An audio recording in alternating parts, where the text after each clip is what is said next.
Amis internautes MacTV Sénégal, bonjour et bienvenue dans les brèves d'information que nous allons démarrer avec l'affaire Wally Seck qui est encore citée dans un trafic international de vol de voitures de luxe, renseigne les Échos dans sa livraison de ce mardi. Le Faramareen a été nommément accusé par Ousmane Ndiaye comme étant l'acquéreur d'une Audi RS6 qu'il avait achetée à 28 millions de francs CFA.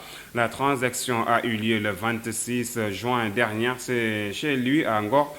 Et selon les écrits du journal Les Échos, le véhicule a été volé en France. D'ailleurs, le fils de Thione 5, entendu par la division des investigations criminelles, a confié aux enquêteurs qu'il n'était qu'un témoin et que l'acquéreur du voiture est son frère Mobaba, alias Paco Wally. Pour rappel, Wally Seck était impliqué dans une affaire de BMW volée à Lyon qu'il avait acheté à 14 millions de francs CFA en 2013 dans les mains d'un commerçant mauritanien. Parlons à présent de l'affaire de la famille Ndiol, l'enquête sur l'incendie criminel à Denver aux États-Unis dans lequel 5 Sénégalais d'une même famille sont morts avance à grands pas. Selon l'observateur, la police a identifié un suspect en fuite qui aurait mis le feu à l'appartement de la famille Ndiol. La police détient des vidéos obtenues à partir de caméras de surveillance qui ont filmé des individus prenant la fuite au bord d'un véhicule au moment de l'incendie.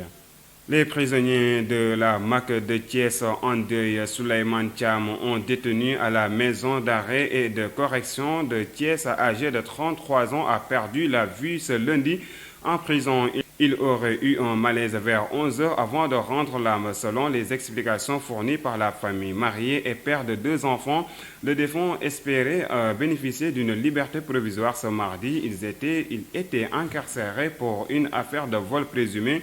2 bis d'oxygène commis il y a quelques mois au centre hospitalier régional El Hadji Mohamedou Sakhir Ndiéguène de Thiès.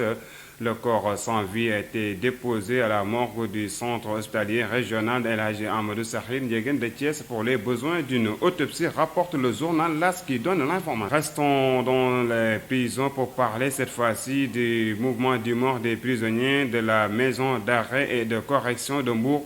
Ils ont démarré une grève de la faim illimitée ce lundi pour protester contre les longues détentions préventives, la mauvaise qualité de la nourriture et le surpeuplement de la population carcérale. Autre doléance des détenus, le nombre pléthorique des prisonniers au sein de cette prison. Des sources renseignent que depuis l'installation du tribunal de la grande instance de Mbour, l'augmentation des prisonniers est fulgurante. Parlons toujours de justice. Accusée d'avoir violé une patiente du coronavirus dans sa chambre d'hospitalisation à l'hôtel Novotel, l'hygiéniste de la Croix-Rouge est placé sous mandat de dépôt par le juge du 6e cabinet selon Libération. Il séjourne depuis vendredi dernier à la prison du Cap Manuel. A noter que dans cette affaire, le ministre de la Santé et de l'Action sociale avait porté plainte contre X. Le mis en cause fait partie des 3203 volontaires de la Croix-Rouge déployés dans le cadre de la mise en œuvre des activités de riposte contre le Covid-19. Terminons avec ce Covid-19, même avec la situation du jour. Sur 876 tests réalisés, 68 sont revenus positifs au coronavirus, soit un taux de positivité de 7,76%. Il s'agit de 29 cas contacts suivis et 39 issus de la transmission communautaire.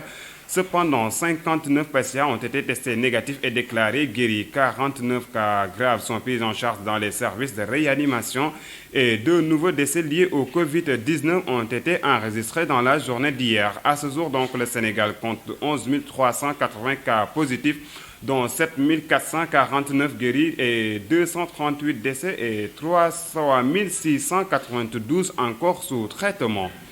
Et c'est ce qui met fin à cette édition présentée avec un immense plaisir. Merci de nous avoir suivis et surtout restez connectés sur MacTV Sénégal.